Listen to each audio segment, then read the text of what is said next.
For hundreds of years, Latin was the language of Catholic worship. Then, in the early 1960s, the reforms of the Second Vatican Council called for celebrating Mass in modern languages. While it is much less common now, the Latin Mass is still cherished by some traditionalists. At St. Vita's Catholic Church in Los Angeles, worshipers prefer the Latin rite. The reverence and the peace and the beauty of that, it tends to stay with you throughout the day. When I was growing up, we always had our masses in Latin. In 2021, Pope Francis severely restricted the Latin Mass, saying it was dividing the Church, with some factions using it to signal disapproval of reforms. After Pope Francis's decision, the Latin Mass suddenly became an important issue for a small but vocal group of conservative Catholics opposed to liberal ideas in the Church.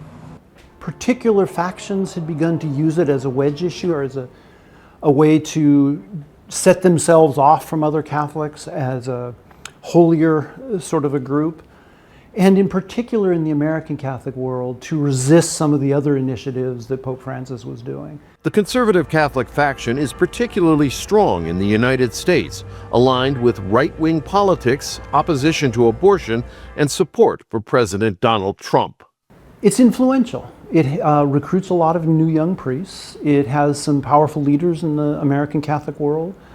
And it punches above its weight in social media and places because it has a small group of very dedicated folks who put pressure on the bishops, who put pressure on Rome. Pope Leo XIV, who is seen as likely to follow Francis's policies, will now have to foster unity. Might he relax restrictions on the Latin Mass?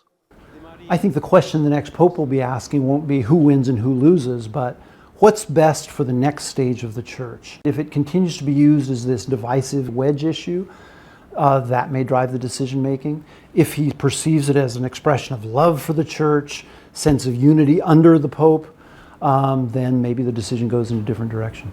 One of many challenges that the new Pope and the 1.4 billion Catholics worldwide must now face. Rob Reynolds, Al Jazeera, Los Angeles. Make sure to subscribe to our channel to get the latest news from Al Jazeera.